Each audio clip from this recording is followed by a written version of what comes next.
로마서는 좀 딱딱하죠. 딱딱합니다. 그런데 하나님의 말씀이에요.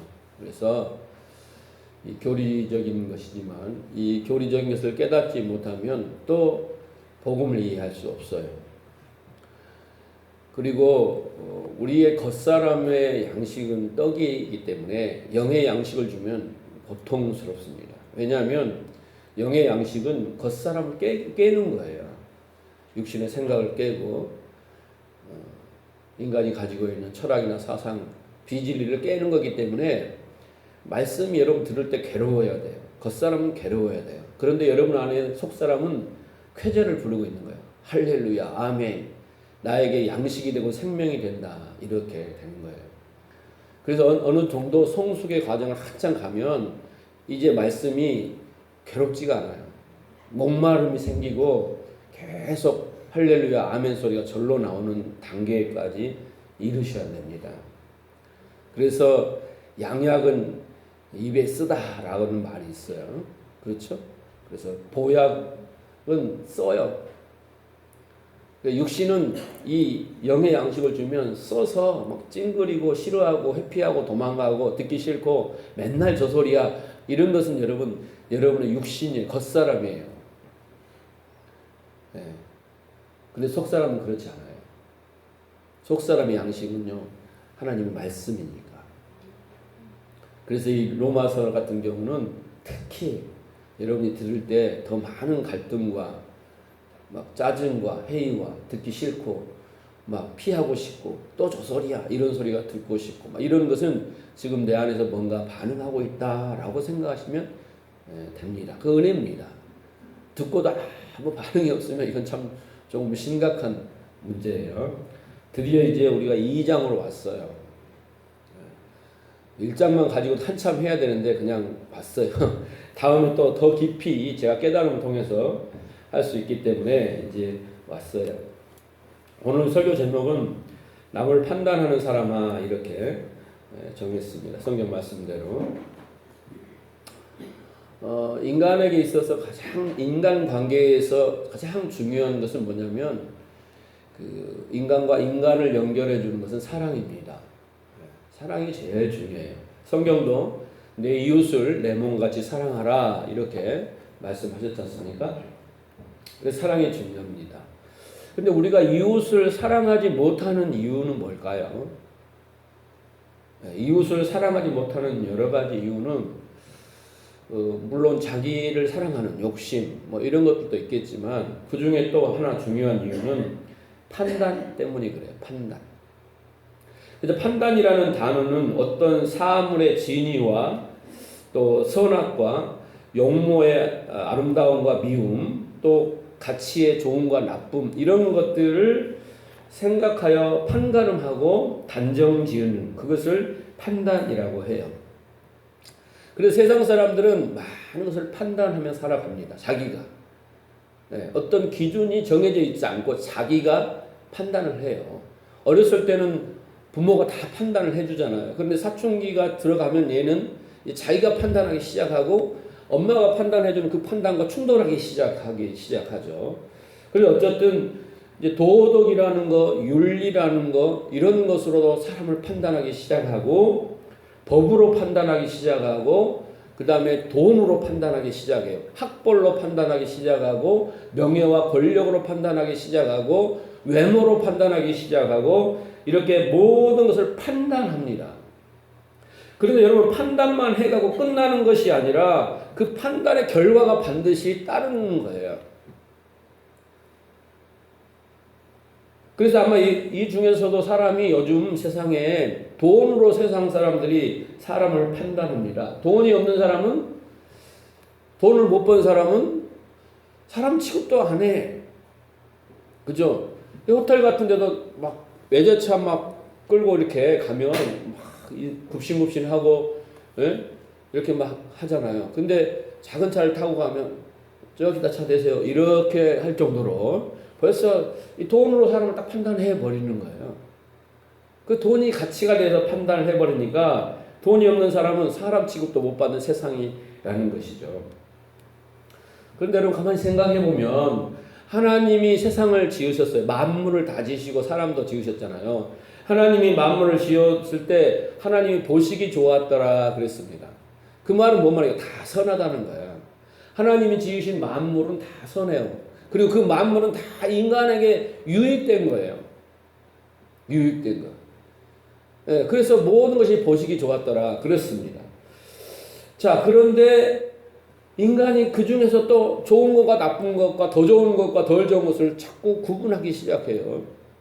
하나님이 사람을 창조하시고 만물보다 더 심히 좋았더라. 완벽하게 완벽해. 선해요. 그런데 인간이 그런 하나님의 판단을 결정을 무시하고 또 인간이 판단을 합니다. 스스로. 좋은 사람, 나쁜 사람 이렇게 판단하며 살아가는 거예요. 예. 그죠? 그런 식으로 우리는 계속 판단을 하며 살아갑니다. 자, 그러면서 그 좋은 것을 취하기 위하여 무단한 욕심을 부리고 그리고 이제 그것을 어떻게든 취하기 위하여 수단과 방법을 가리지 않습니다. 뇌물을 쓰든지 힘을 쓰든지 막 그래서 사람이 아주 그것을 갖기 위해서 악하고 이렇게 잔인해질 정도로 변했어요. 자기가 판단하고 그것을 판단한 것을 이루기 위하여 인간은 뭔가 열심히 살아요. 그런데 그것이 결국은 사람을 악하게 만들었다 이 말이에요. 자, 그 원인에 대해서 성경은 뭐라고 말씀해 주시냐면 그것은 인간이 스스로 하나님이 되어서 모든 것을 판단하고 그렇게 선택했기 때문에 그렇다라는 거예요. 하나님이 판단해 주신 대로 하나님이 정해 주신 대로 그렇게 사는 것이 바로 생명입니다. 네, 그렇게 사는 것이 행복이에요. 그렇게 사는 것이 영생을 누리는 거예요. 하나님이 창조주시니까. 그런데 인간이 이제 스스로 하나님이 되어서 자기가 판단하고 살아요. 그러니까 인간 마음에는 하나님이 없고 하나님의 말씀도 없고 하나님의 뜻도 없고 하나님을 사랑하지도 않고 자기 마음속에 오직 자기가 있고 자기 생각만 있고 자기만 사랑하는 게 있으니 어떻게 되겠어요? 자기가 원하는 대로 사는 거예요. 예.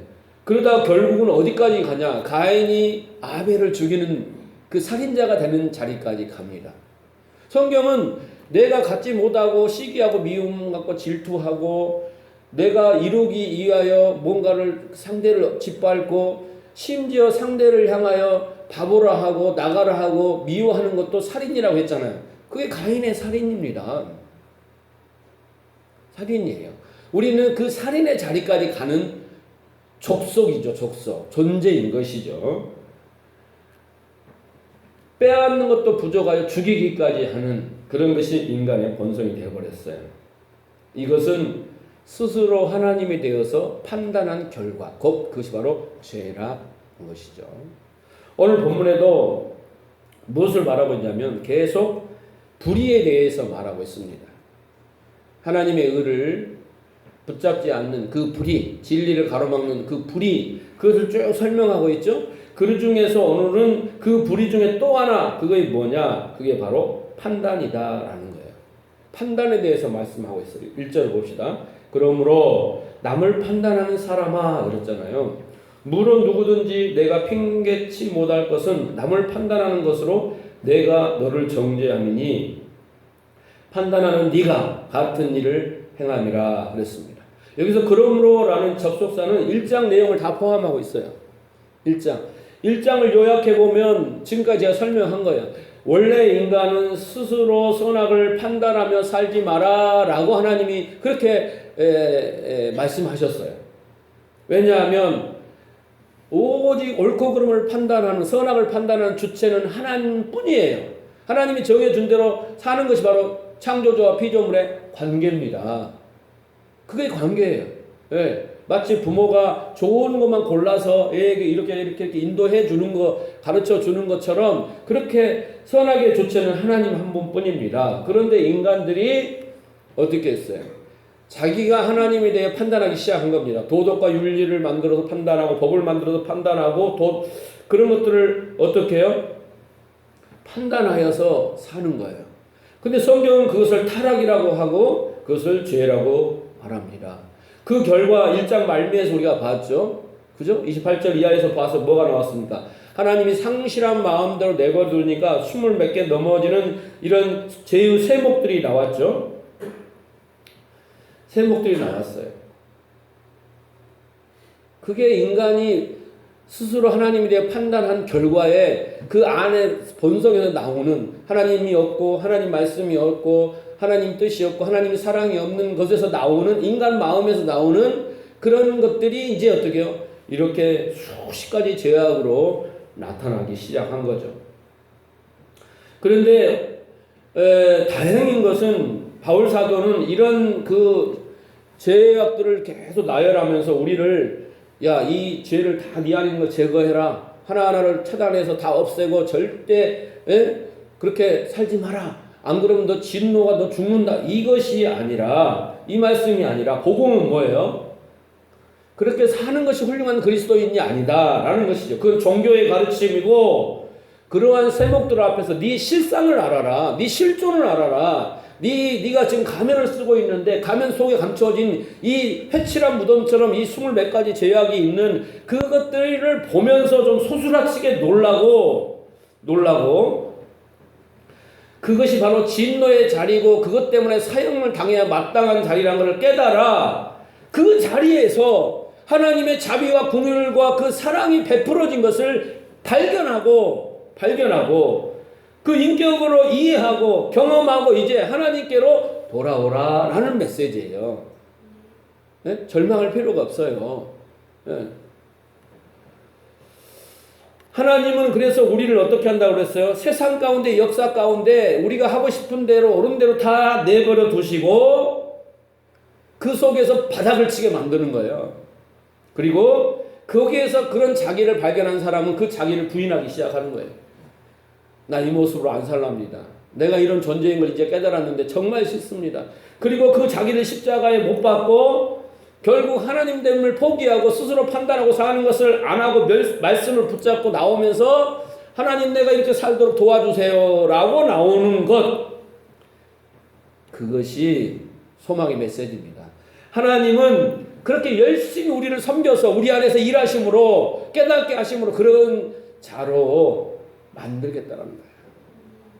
그래서 그 마음 속에 하나님의 마음, 그러면 사랑이에요. 하나님의 뜻, 하나님의 사랑으로 싹 채우겠다는 거예요. 그것이 하나님 나라예요. 그것이 안식을 누리고 평강을 누리는 거예요. 예? 그러니까 여러분이 내가 평강을 누리고 막 신간이 편치 않고 맨날 싸우고 불행하고 뭔가 가져도 먹어도 행복하지 않는 것은 지금의 마음의 상태가 뭔가요? 지옥이에요, 지옥. 이런 상태가 되지 않는 것이죠. 근데 종교는 뭐예요? 이런 거 안 가르쳐줘요. 열심히 섬겨라, 드리라, 지켜라, 그러면 복 줄 것이다, 구원받을 거 이것만 가르쳐주고 소금은 회칠한 무덤같이 문드러 썩어져 있는데 이거 고치려고 하나님 너한테 왔다 이렇게 말하지 않는다니까. 자, 그런데 이렇게 그 하나님이 섬겨주셔서 우리가 이렇게 지금 변해가고 있는 것을 깨달은 자는 이것이 은혜 중에 은혜구나, 나의 나됨은 다 하나님의 은혜구나, 이렇게 깨달은 자는 골백 번 하나님 앞에 나와서 감사와 찬양을 드리더라는 거예요. 그런데 지금도 성도들은 그 뜻을 알지 못하는 성도들은 하나님을 알되 하나님께 영화롭게도 감사하지도 않고 하나님을 사랑하지도 않고 자기 사랑에 빠져 정신이 없어서 어떻게든 자기가 열심히 나가서 하나님하고 딜을 해가지고 어떻게든 내가 원하는 성공, 그런 부귀영화, 내가 원하는 문제 해결 이런 것들을 하고자 하더라는 것이에요. 그것이 바로 스스로 판단하는 신학이에요. 그게. 그리고 그것을 바로 불이라고 하고 진리를 가로막는 행위라고 한다는 거예요. 이것이 바로 로마 교회고 한국교회고 그리고 저와 여러분이라는 거예요. 우리는 기도 열심히 하고 헌신 봉사하고 막 하면 잘 될 거라는 착각 속에 빠져 있는 거예요. 그것이 신앙이고 그것이 기독교인 줄 아는 거예요. 하나님은 그게 아니라니까. 로마서 1장을 읽어보면. 그러면서 우리는 그렇게 열심히 하는 그걸로 내가 되게 거룩하고 경건한 사람처럼 생각을 하는 거예요. 바리새인처럼. 아니에요, 여러분. 여러분이 스스로 생각할 때 내가 경건하고 의롭고 착하고 선하다고 생각한 것은 혹시 여러분이라고 생각하면 안 돼요. 그건 하나님의 은혜를 주셨고 깨달음을 주셨고 그 십자가가 보혈이 있었기 때문에 조그마한 내가 선을 행할 수 있는 거예요. 우리에게는 선한 것이 없다니까요. 그런데 우리는 그런 착각을 하는 거예요. 모든 인간은 그렇게, 교회 안에 있는 모든 인간은 그렇게 하나님의 은혜로만 살아날 수 있고 그렇게 살 수 있는 존재인데, 그게 교회인데, 우리는 교회 안에서 오늘 말씀에 보면 뻔뻔하고 능숙하게 남을 판단하며 정죄하며 비판하며 심판하다라는 거예요. 그래서 네가 심판을 하고 있고 정죄하고 있고 판단하고 있다면 너는 네 스스로가 구원받지 않는 자다. 네 스스로가 지금 남을 정죄하는 그 짓을 너도 지금 하고 있는 것과 똑같다라고 말씀하고 있는 거예요. 네가 어떻게 함부로 다른 이의 선과 악을 판단하는 정죄하는 심판관이 될 수 있느냐라고 지금 바울 사도는 묻고 계시는 것입니다.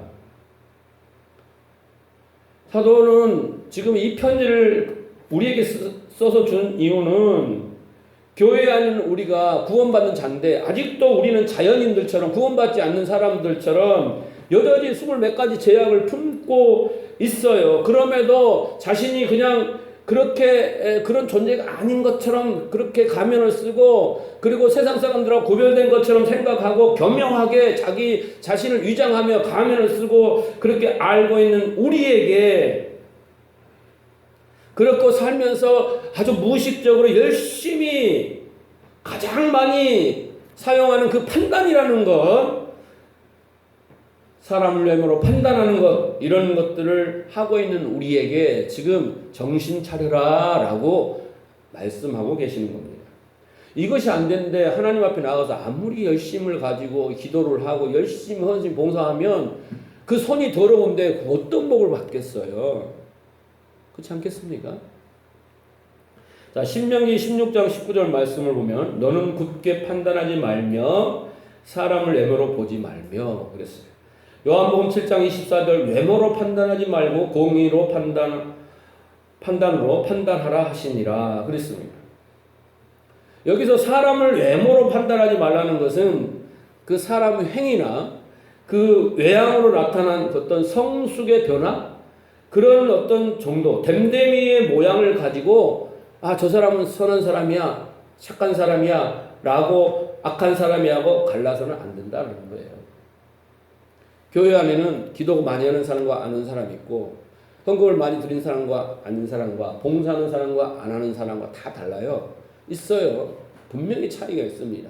근데 그것을 보고 잘하는 이쪽에 있는 사람은 선한 사람, 이쪽은 사람은 악한 사람, 죄인 이렇게 하지 말라는 것입니다. 예를 들어서 성전에서도 어떻게 했습니까? 세리와 창기들이 있었어요. 그런데 그 반대쪽에는 바리새인들이 있었어요. 바리새인들이 그들을 구분하여 한 칸에 서서 올라서서 하나님 나는 저들과 같이 이렇게 말한단 말이에요. 저들과 같이 안 했습니다 라고 하고 나는 지금 저들을 판단하면서 저들은 죄인입니다. 나는 의인입니다. 이렇게 했다라는 거예요. 이 짓을 하지 말라라는 거예요. 그런데 오늘 우리는 그렇게 가르는 거예요. 내 마음속에서 선하기가 내 안에 살아가지고 가르는 거예요. 그래서 교회 안에서 벌써 우리는 상종할 사람, 상종하지 못할 사람 이렇게 하는 거예요. 말을 붙여야 될 사람, 말을 붙이지 않아야 될 사람. 예, 내가 다 점수를 매기고 다 이렇게 기준을 매겨놨다 이 말이에요. 그 기준들은 어떻게 보면 내 취향일 수도 있고, 뭐 저 사람이 나에게 뭐 좀 뭐 서운하게 해서 그런 것일 수 있다라고 착각할지 모르지만, 그것은 이미 내가 선악으로 그를 낙인을 찍어버렸다라는 거예요. 내 판단과 기준으로. 사도는 지금 그것을 경고하고, 왜 교회에 사랑이 없다고 그러겠어요? 우리가 서로를 판단하고 뭔가 기준을 정해놓고 그렇게 적당한 거리를 가지고 사니까 더 이상 가까이 하기 먼 당신, 예? 마음을 주고받을 수가 없어. 왜? 내 마음이 흡족하지가 않아. 내가 원하는 스타일이 아니야. 내가 원하는 대로 행하진 않아. 내가 원하는 대로 기도하지 않아. 봉사하지 않아. 나는 많이 하는데 안 해. 그러면 벌써 딱 내가 거리를 두는 거예요. 너는 30점, 나는 90점 이렇게. 자, 그런데 왜 그렇게 하면 안 되냐? 선인과 악인은 그들의 행위로 갈라지는 것이 아니라 예수 그리스도로 갈라지기 때문입니다. 예수 그리스도를 믿고 그 안에 생명이 있느냐 없느냐로 선인과 악인이 갈라지지, 그 행위가 얼마나 잘하고 못하고 얼마나 충성과 봉사를 많이 했느냐 안 했느냐, 착한 일을 많이 했느냐가 아니라는 거예요. 심판의 기준은 성수값 따지는 게 아니에요. 오직 예수 그리스도, 그 생명이 있느냐 없느냐는 거예요. 그래서 남을 판단하는 것으로 내가 너를 정죄함이니 판단하는 내가 같은 일을 행한다 그랬어요. 그러니까 여러분 누군가를 판단하고 있으면 그 판단하는 사람과 똑같은 사람이에요. 누워서 침 뱉기고 재 묻은 개가 똥 묻은 개 뭐라는 거 똑같아요. 그는 나는 들보를 가졌어요. 못 봐요. 그 티눈을 가진 사람보다 더 나쁜 사람이에요, 내가. 주제를 모르니까. 이 말씀을 하보니까 갑자기 부끄러운 생각이 들었어요. 왜냐하면 제가 옛날에 목회를 처음 시작할 때 그런 율법적인 사고에 있어서 이런 마음으로 설교도 하고 이런 마음으로 그렇게 사람 대했던 적이 있어서 심히 부끄럽습니다. 자, 악인과 선인의 판단 기준은 뭐라 그랬어요? 예수 그리스도라고 했죠. 2절을 볼게요. 자, 이런 일을 행하는 자에게, 지금까지 설명한 그 판단하는 자들이에요. 하나님의 판단이 진리대로 되는 줄 알아라 그랬어요. 그래서 판단은 네가 그렇게 하는 것이 아니라, 행위로 판단하는 게 아니라 진리로 판단한다 하나님은 그랬어요. 그러면 여기에서 진리대로라는 것은 진리에 의해서 진리를 따라서 판단하신다는 거예요. 사람의 외모나 그런 어떤 행위나 어떤 성숙도나 이런 걸로 하는 것이 아니라 진리로 하는데, 1장에서 제가 말씀드릴 때 이 진리, 뚜류띵이라고 하는 그 진리는 실체라고 했어요. 말씀의 실체, 그 진리는 뭐예요? 바로 예수 그리스도이십니다. 이렇게 인간의 행위를 가지고 판단하는 대표적인 사람이 세계에 두 족속이 있는데, 첫째는 유대인들입니다. 유대인들이에요. 네. 그리고 유대인들처럼 그렇게 하라 하지 마라로 교육시키는 또 족속이 있으니 그것은 대한민국입니다. 네. 우리는 태어날 때부터 어린아이 때부터 계속 하라 하지 마라. 서양의 좀 수준 높은 데서는요, 애들한테 이렇게 뭔가 가르칠 때 명사로 가르친대요. 이름을 가르쳐 주는 거예요. 의미를 가르쳐 주는 거예요. What is this? 이게 뭐지? 이렇게 가르쳐 주는 거야. 예? 그래서 자꾸 뭘 하라 하지 마라고 가르치는 게 아니라 자꾸 뭔가 알려주는 거예요. 근데 한국 사람 부모들은 이거 하세요. 이거 하면 안 됩니다. 이거 하세요. 이거 하면 안 됩니다. 이거 잘하면 잘했습니다. 상 줍니다. 이거 못했으면 벌 받아야 됩니다. 이렇게 계속 선악으로 가르치는 거예요. 그러니까 그 유대 족속하고 이 한국 족속하고는 정서가 너무 비슷해요. 네, 너무 비슷해요. 그래서 장로교가 이렇게 활성화가 잘 된 거야. 율법주의가 잘 먹혀 들어가는 거예요. 제 썰이에요. 제 썰. 네. 그래서 성경은 그런 유대인들을 향해 예수님이 독사의 자식들아 해치란 모독이라 라고 막 욕 아닌 욕을 해대시는데, 우리는 그것을 보면서 이 천인 공로할 이 인간들 봐라 이렇게 하지만 여러분 큰 착각이에요. 그것은 저와 여러분이고 한국 교회에게 하시는 말씀이라는 것을 우리는 잊어서는 안 됩니다. 자, 요한복음 8장 31절 이하에 보면 바리새인들에게 예수님이 이렇게 말합니다. 그러므로 예수께서 자기를 믿는 유대인들에게 이르시되 너희가 내 말에 거하면 내 참 제자가 되고 진리를 알지니 진리가 너희를 자유케 하리라. 저희가 대답하여 우리가 아브라함의 자손이라 남의 종이 된 적이 없거늘 어찌 우리가 자유케 되리라 하느냐. 예수께서 대답하시되 진실로 진실로 너희에게 이르노니 죄를 범하는 자마다 죄의 종이다 말씀하십니다. 그 예수님께서는 지금 자신들이 분명히 하나님의 백성이라고 자부심을 가지고 살아가던 사람들에게 너희는 죄의 종이야 라고 말했어요. 그러니까 이 바리새인들이 속이 뒤집어지죠. 왜 우리가 죄의 종이냐. 저 이방인들이 다 죄의 종이고 나는 하나님 백성이면 나는 죄하고 상관없다라고 따졌어요. 그런데 주님이 바로 네가 그렇게 따지는 것이 바로 죄다라는 거예요. 네가 그렇게 아니라고 부인하고 따지는 것이 바로 그것이 바로 죄인이다. 왜? 바리새인 죄인 아닙니까? 그죠? 근데 자기가 죄인이 아니라고 하니까 그것이 죄인 거예요. 오직 진리로 그 죄에서 자유케 하는데 그 죄인이 율법의 행위로만 자유해지려고 하고 있으니 그가 자기가 죄인인 것을 모르고 있는 거잖아요. 그것이 바로 죄인 거예요. 그래서 바리새인들은 자기 의를 내세우면서 참으로 의로우신 하나님을 어떻게 해요? 정죄하고 심판하고 판단하고 죽이기까지 합니다. 그러니까 죄인이죠. 그렇지 않아요? 그들이 하나님의 자리에 앉은 것이죠. 하나님의 자리에 앉아서 하나님을 심판하고 계시니 그것이 바로 죄가 아니겠습니까? 네. 그게 바리새인들이에요. 근데 여러분 그 바리새인이 우리하고 상관없다 생각하면 그것이 나라니까요. 바리새인 그 자리에다 자기 이름을 집어넣으셔야 돼요. 그래야지 성경이 나를 향한 말씀이니 바리새인을 향한 말씀이 아니라니까. 우리가 그걸 잘 이해해야 합니다. 3절 보세요. 로마서요 2장 3절. 이런 일을 행하는 자는 판단하고도 같은 일을 행하는 사람아 내가 하나님을 판단을 피할 줄로 생각하느냐. 그렇게 판단하는 그 바리새인들 우리는 어떻게 해요? 죄인이 여호와 낯을 피하여 숨을 곳은 없다라는 거예요. 마치 요나가 아무리 배 저 막장까지 들어갔지만 다 하나님이 쫓아오신 것처럼 절대 우리는 피할 길이 없다. 이런 일을 행하는 그 모든 죄의 증상들 그 뿌리는 나예요.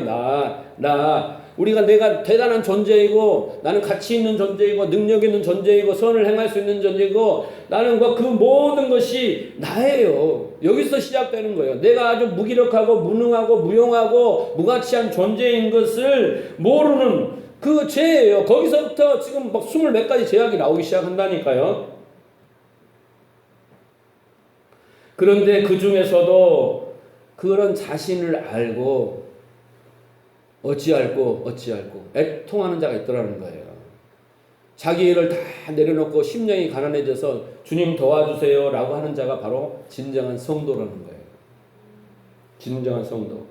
4절입니다. 혹 내가 하나님의 인자하심이 너를 인도하여 회개하심을 알지 못하며 그의 인자하심과 용서하심과 같이 참으심의 풍성함을 멸시하느냐라는 거예요. 무슨 말이에요? 하나님의 인자하심이 나를 어떻게 해요? 인도하여서 회개의 자리까지 끌고 왔다는 거예요.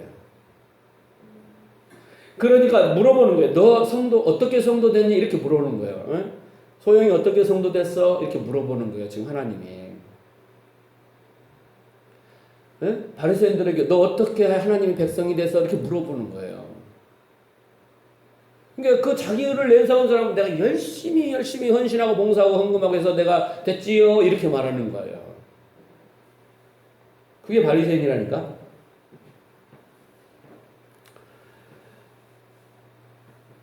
그래서 하나님이 말한 거예요. 너는 네가 훌륭한 행위를 내놓아 구원을 얻은 거라고 생각해? 이렇게 물어보는 거예요. 그런 거예요.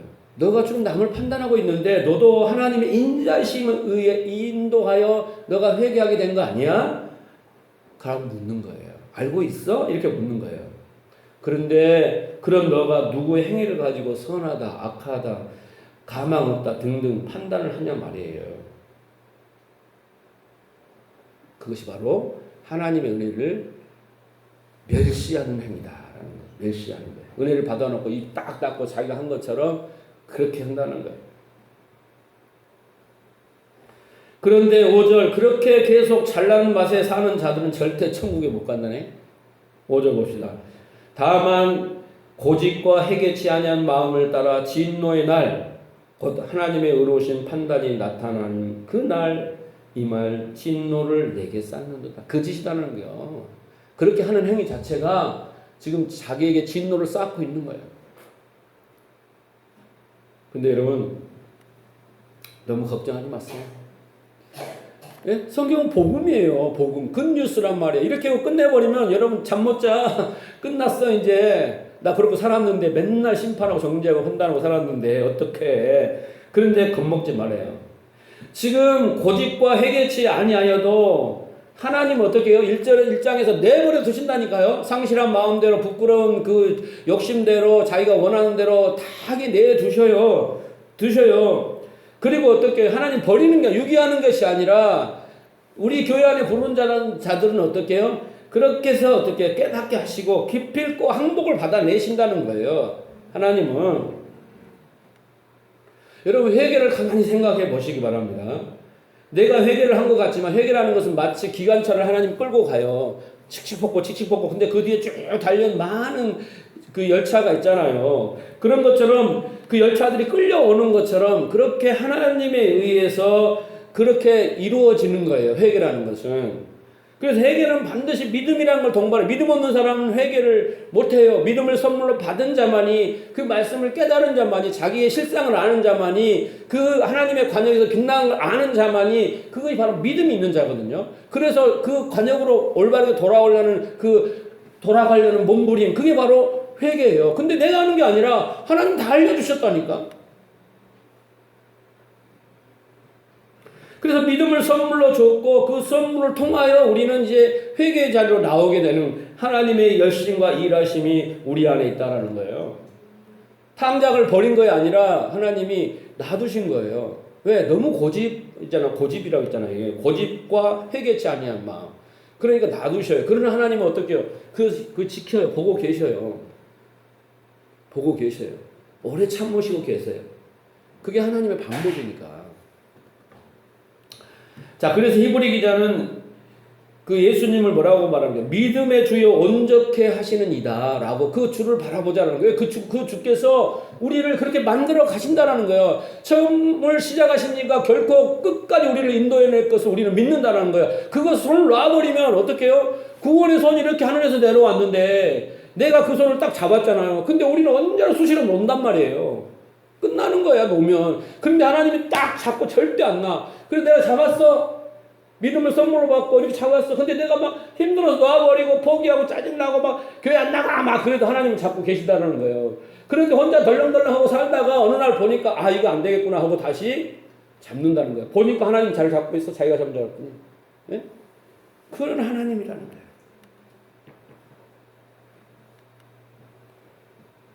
그것을 아는 자는 절대 누구를 정죄하고 판단하지 않아요. 1만 달란트의 그 은혜를 탕감을 받는 자가 죄를 탕감을 받는 자가 그것을 깨달으면 500데나리온을 가진 자들을 괴롭히지 않아요. 그는 깨닫지 못했기 때문에 괴롭힌 거예요. 예, 자기는 그걸 깨달은 자는 그걸 나눠줘요. 나눔이 시작되는 거예요. 그 은혜를 베풀기 시작되는 거예요. 인색하다는 것은 아직 자기가 은혜를 모르는 거예요. 그것을 우리가 이제 그 판단인 거죠. 제가 고등학교 다닐 때까지 진짜 교회 열심히 다녔어요. 자랑이 아니라. 진짜 열심히 다녔어요. 교회에서 살았어요. 언제부터? 엄마 뱃속에서부터. 고등학교 때 토요일이면 친구들 다 놀러 가고 근데 교회 와서 교회가 꽤 넓어요. 정원 청소 다 하고 화장실 청소 다 하고 교육관 청소하고 본당 청소하고 주보 밀고 저는 고등학교 때 그렇게 했어요. 열심히 했죠. 어느 정도 열심히 했냐? 사람들이 신학을 가라고 막 등을 떠밀 정도로. 그리고 나도 신학을 가고 싶은 결단을 할 정도로 열심히 했어요. 열심히 했죠? 네. 그런데 결국 신학을 못 갔어요. 물론 집안이 가난해서 못 갔지만 못 갔어요. 근데 왜 못 갔냐면 그 이유 중에 하나가 교회에 대해서 염증을 느꼈기 때문에. 교회에 대해서 염증을 느꼈어요. 장로교회는 당회라는 게 있어요. 목사님과 장로님들을 구성해주는 교회 그 운영 협의체죠. 교회를 이끌어가는 그게 당회라고 해요. 우리는 사무처리라고 이렇게 하죠. 그런데 그 당회에서 일어나는 일들이 그런 거예요. 목사파와 장로파가 딱 나눠져요. 그래서 둘이 편갈라 먹고 싸워요. 하나님을 일을 하자고 하면서 편갈라고 싸운다니까. 근데 부안회동으로 성도들도 편갈라 가지고 목사님 파 또 장로님 파 이렇게 여당 야당으로 나눠서 또 싸워요. 그 교회가 목사님을 14분을 쫓아냈어요. 제가 있을 때까지. 응? 그 장로교회는 위임 목사가 있어요. 그 위임 목사는 이 목사는 죽을 때까지 70 정년까지 이 교회에서 하도록 교회가 허락을 한 거예요. 공동체가. 근데 3년도 못해 쫓아버려요. 14분을 쫓아냈다니까. 여러분은 거기에 비하면 훌륭하시죠. 훌륭하시죠. 교회가 조용할 날이 없어요. 이걸 보면서 제가 회의와 갈등에 빠졌습니다. 그러니 어떻게 신학을 가질 수 있겠어요? 냄새가 나고 저런 모습이면 정말 무슨 내가 목사가 돼. 그래서 안 갔어요. 포기했어요. 여러분 잘했어요? 잘못했어요? 뭐라고 좀 이야기 좀 해줘봐요. 잘못했어요. 무엇이 잘못됐을까요? 뭐가 잘못됐을까요, 여러분? 교회가 원래 그런 곳이에요. 그걸 몰랐어요. 그게 잘못이에요. 교회는 무슨 천국이고 천사들만 있는 줄 알았어요. 목사님, 장로님, 성도님, 권사님 다 천사인 줄 알았어요. 그게 착각이에요. 그 세상은 막 더럽고 추하고, 예? 교회는 막 그렇게 걸어가고 사랑이 넘쳐서 다 도와주고 막 배만 아프다고 약 사다 주고 말이지 배고프다고 뭐 짜장면 시키고 뭐 이런 된 줄 알았어요. 근데 그건 고사하고 막 싸워요. 예? 싸워. 막 성질내고 화내고. 그리고 가장 큰 잘못은 뭐냐면 내가 나의 의를 가지고 지금 생각하니까 그래요. 내가 나의 의를 가지고 그런 목사와 장로와 그런 권사와 직분자들과 교회를 판단하면서 죄인 취급을 했어요. 나도 죄인인데 똑같는데 에? 똑같은데 그걸 판단한 거야. 이 나쁜 놈들아 이렇게 나쁜 짓을 하는구나. 그러면서 나는 되게 의롭잖아요. 그걸 판단하니까 죄가 보이니까. 근데 나도 똑같은데 그 착각 속에 빠진 거예요. 그게 자기 의라니까. 이 자기가 충만해져서 그래서 어떻게 했어요? 결국 신앙 안 갔죠. 잘했죠. 그게 불이에요. 불이에요. 근데 제가 결국 신앙 왔잖아요. 그거 하나님 뜻이에요. 그게 의예요. 하나님의 의. 나 불의를 저지른 거야. 그러니까 하나님 14년 동안 나를 내버려 두시더라고. 내버려 두심. 요즘 내가 꽂힌 단어가 내버려 두심이야. 14년 동안 내버려 두셨어요. 열심히 살았죠. 예? 가난에서 벗어나려고 열심히 살았죠. 처자식 모르고 막 현장에서 일 중독자가 죽도록 살았죠. 그런데 14년 마지막은 바닥을 쳤어요. 또 그쪽에서 나를 버려두시더라고. 회사에서 나를 버려두셔. 그래서 나 이제 우울증에 걸려가고 죽는 날만 죽는 생각만 해서 되게 잘림당해가지고. 예? 그런데 죽기 직전에 이제 나이 40 돼서 하나님 만났잖아요. 그래서 신학 갔어요 결국 두 손 들고. 그래서요 지금이나마 깨닫고 이렇게 사는 것도 다 하나님 은혜죠. 할 말 없어요. 할 말 없어요 진짜. 그래서 저는 그냥 감사해요. 기도해도 뭐 달란 말 안 해요. 이렇게 숨쉬게 해주는 것만 해도 감사합니다. 그 정도예요. 하나님 그렇게 내버려 두시더라고요. 지금 이렇게 웃고 이야기하지만 그 산 증인 저 뒤에 앉아 계시니까 가끔 생각나는데 좀 물어보세요. 자 여러분 마태복음 21장을 보세요. 33절 이하를 봅시다. 자 여기 보면 포도원의 그 비유가 나와요. 시간이 없어서 제가 다 안 읽겠어요. 한번 읽어보시고. 자 포도원의 그 비유, 포도원 농부의 비유가 나옵니다. 네, 포도원 주인이 이제 그 농부들을 불러가지고 타국으로 갑니다. 그러면서 이 경작을 잘해서 생산을 많이 해내라. 내가 수확 되면 거들어 오겠다라고 이제 맡겼어요. 자, 그런데 그 포도원 주인이 이제 수확 때가 되면 농부들에게 가서 이제 그 수확하려고 종들을 보냈어요. 그런데 종들을 죽여요. 이 종들은 누구예요? 선지자들이에요. 근데 나중에는 자기 아들을 이제 보내. 왜? 아들이면 주인의 권한을 대행하잖아요. 선지자는 종이니까 그런가 보다 하고 이제 아들을 보냈어요. 근데 아들도 죽여버려요. 그런데 왜 아들을 때려 죽였을까? 첫째는요, 그 포도밭, 거기에서 나오는, 그래, 포도밭에 주인이 있다고 생각하지만, 자기들이 일해가지고 생산해낸 그 포도는 자기 거라는 착각 속에서 그것이 욕심이죠. 그러니까 안 주는 거예요. 그래서 죽이기까지 한다니까요? 죽이기까지 했어요. 원래는 어떻게 해야 돼요? 주인에게 새를 놨으니까, 그잖아요. 새를 놨으니까 경장에서 네 가마니 나오면 한 가마니 주고 뭐 이래야 되는 것처럼 우리 시골에도 있었잖아요.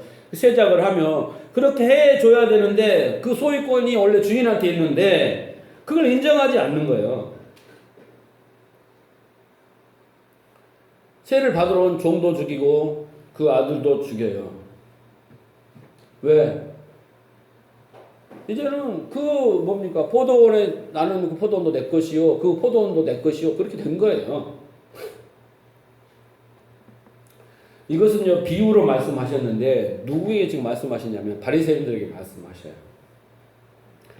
이 이야기를 풀어보면 이런 거예요. 바리새인들은 자신들이 율법을 지키잖아요. 제사의 행위나 그 착한 구제의 삶이나 여러 가지 모든 것들이 자기의 것이라고 생각한 거예요. 자기의 것이라고. 그리고 그런 열매를 내지 못한 사람들은 판단하기 시작한 거야. 죄인이야, 문둥병자야, 소경이야, 그리고 불쌍한 자야. 막 이렇게 자꾸 자기가 했어요. 그리고 못한 자를 그렇게 판단하기 시작한 거예요. 그런 사람들이 어떻게 자기를 택한 그 택함에 대한 은혜를 알겠어요. 그들은 뭐만 생각했냐면 그 열방 중에서 자기를 택했다는 그 하나만을 생각해야 되거든요. 안 택했으면 우리도 개들과 같은, 자기들이 말하는 개들과 같은 거거든요. 개의 신분이잖아요. 이방인들 개 취급했으니까. 그러면 택함 받은 그 자체부터 어떻게 해요? 모든 것이 하나님 은혜니까 모든 것이 하나님 은혜입니다라고 머리를 조아려야 될 텐데 그렇게 생각하지 않는 거죠. 그렇게 생각하지 않는 거예요. 그리고 모든 것은 자기가 열심을 내어서 열심을 부려서 만든 산물이다. 내가 한 거라다 라고 생각하고 종이 와서 달라고 하니까 그 종이 무슨 소리야 내 것을 달라고 그래. 넌 죽어 마땅해. 아들이 왔어요. 고난대행이 왔어요. 무슨 소리야. 니네 아버지가 줬잖아 나. 그리고 죽이는 거예요. 죽이는 거예요. 근데 더 중요한 것은 여기에 있어요. 이걸 기억해서요. 더 중요한 것은 포도원 주인이 요구하는 참 열매가 없었어요. 그 포도원 주인이 원하는 참 열매는 뭐냐면 딱 한 가지예요. 이 모든 것은 주인의 것입니다. 라는 거예요. 여기서부터 모든 것이 신앙이 시작되는 겁니다.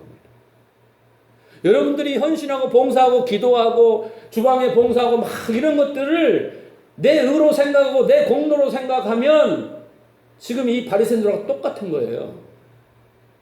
네? 그런데 내가 그런 하나님 앞에 열심으로 나가고 내가 잘되고 막 모든 거 얻어지는 모든 것은 첫째는 하나님 나를 택한 것이고 네? 그리고 이 모든 건 내 것이 아니고 난 청직이야. 내 자식마저도 내 물질마저도 내 몸마저도 하나님 거야. 나는 이 땅에 살면서 하나님 뜻대로 살다가 가는 거야. 그렇게 생각하라는 거예요. 그리고 다 내 주인이시여 이렇게 인정하는 것이 참 열매고 참 고백이에요. 근데 막 주인을 행사를 하면서 하나님 행사를 하면서 자기 거라고 우기고 내가 하는 것은 내 능력으로 했다라고 대가를 내놔라고 그렇게 나오는 게 바로 뭐예요? 종교라니까.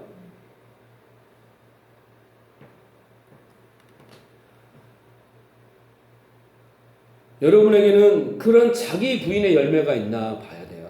다른 거 하나님이 원하시지 않아요.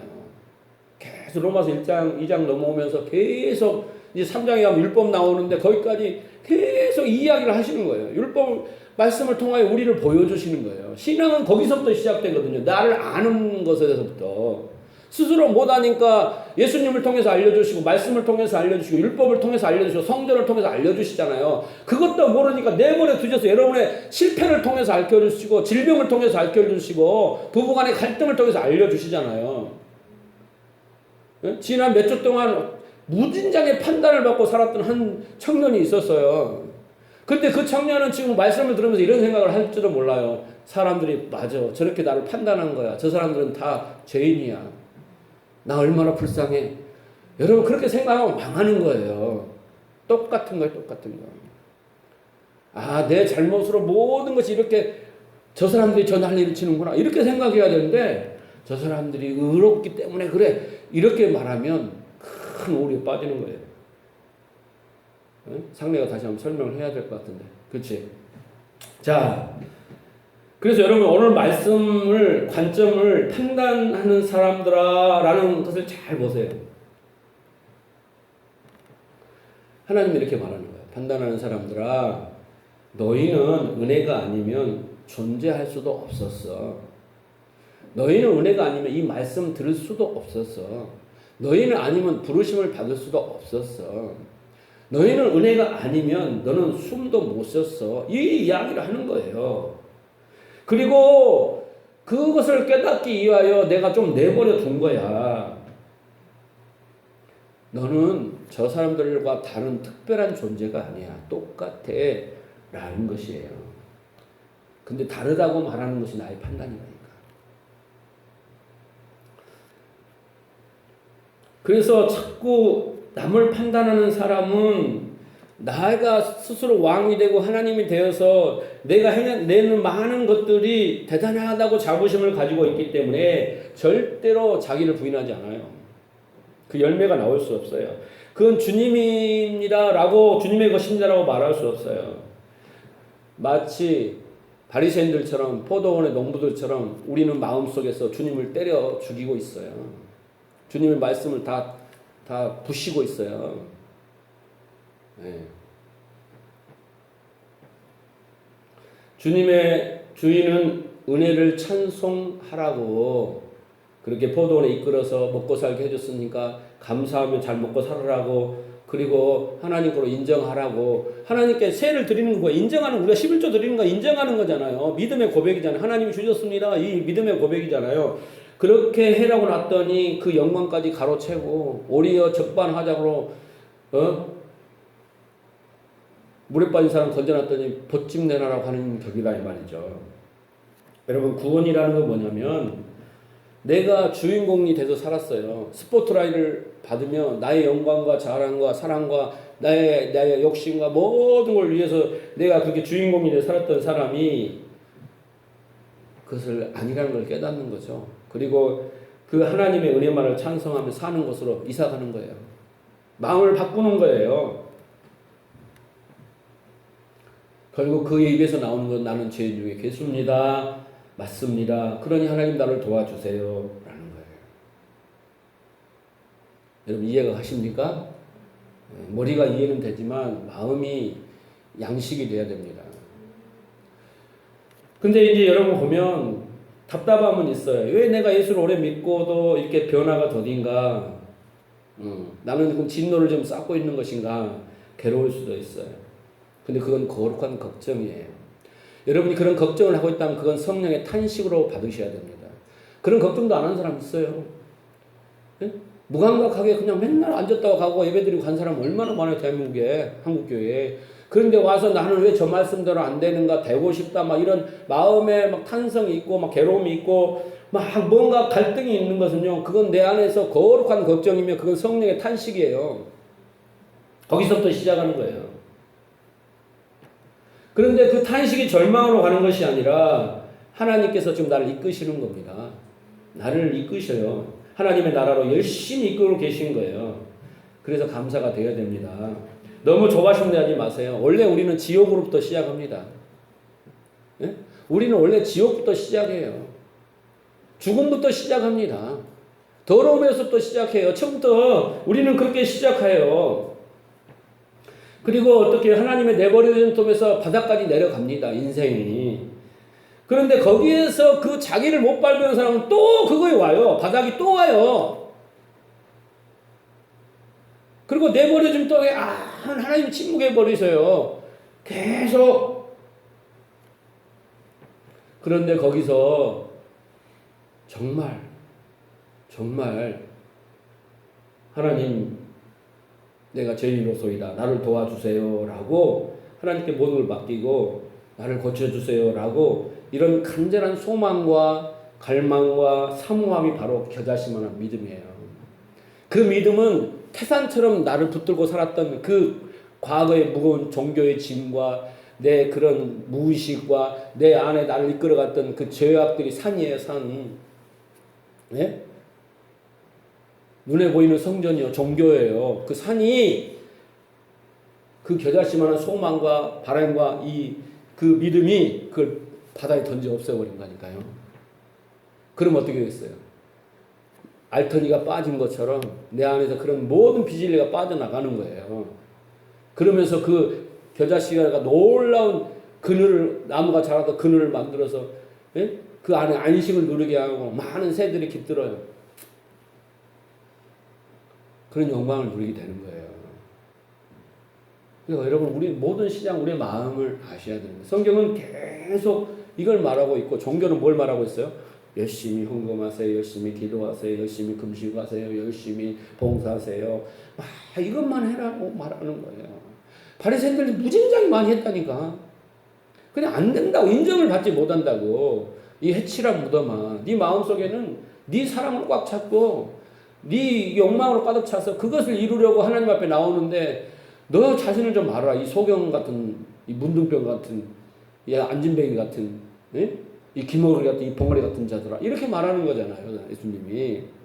그래서 오늘도 말씀을 통하여 우리의 마음을 볼 수 있는 여러분 되시기 바랍니다. 거기서 또 벗어나는 겨자씨만한 그 믿음, 소망이 우리를 이끌어 가시고, 하나님은 그 겨자씨만한 것을 우리 안에 만들어내려고 오늘 또 열심히 일하시고, 여러분 졸리운 눈을 비비게 하시고, 오늘 또 쉬고 싶은 마음을 이끌어서 이렇게 이끌고 오시는 거예요. 그래서 여러분 스스로 하나님에 대해 판단하고